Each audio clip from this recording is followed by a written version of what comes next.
झुकाए बाबू हाँ देख तो ग्रंथ में का लिखा है का लिखे जी तो चरण माया इन बाबा नाऊ नाऊ ये संचार माया इन बाबा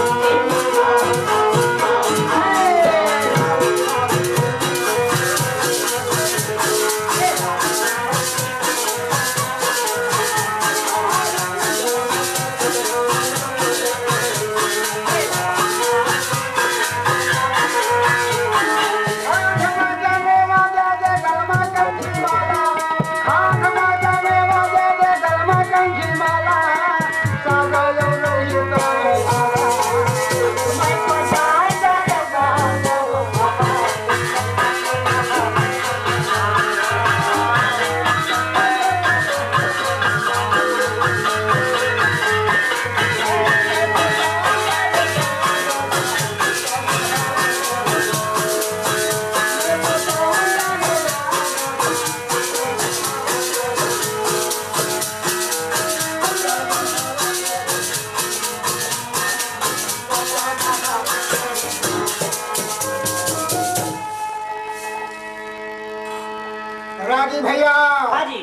ऐसे प्रकार से आज महंगो बाबा माँ चमरू जी के भवन में सत्यनारायण प्रकट हो गए प्रकट हो गए।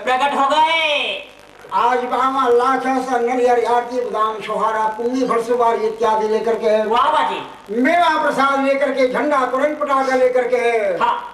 बाबा लाख हमसा कैसे गुरु बाबा चरण में आकर के अच्छा जी चरण में सिर झुका करके कैसे मन के मनोती मनाए और गुरु चरण में कैसे आरती उतारा से भाई कैसे देख तो आरती भजन में काली कदे तुम कहा बाबू कौन वाला दिले रे वागा भाई मना यारा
नर नारी देवी देवता इत्यादि मिलकर के गुरु जी के चरण में सुंदर आरती उतारे भाई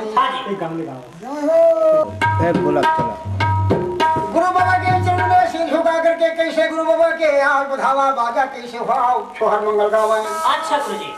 बाजा छावा या ना गावा धाई बाबा के बाजा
दुखिया के दुख है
आज जो प्रकार से जो परमात्मा है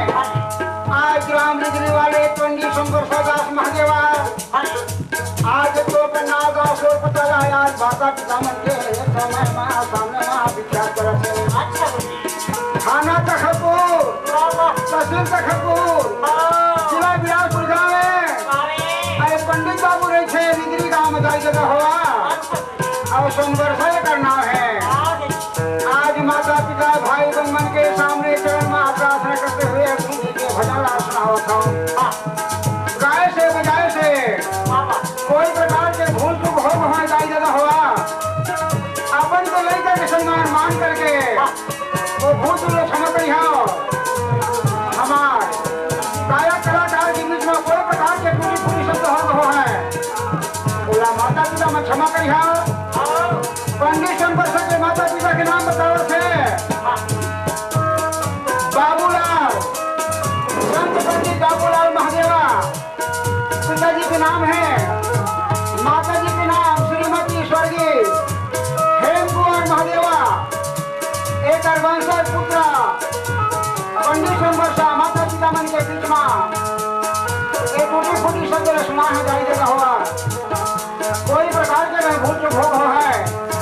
अपन के लेकर सम्मान मान कर बोले क्षमा कर जाओ बेटी माँ से ना हो जोड़ा पाले के होइया मन हरमदास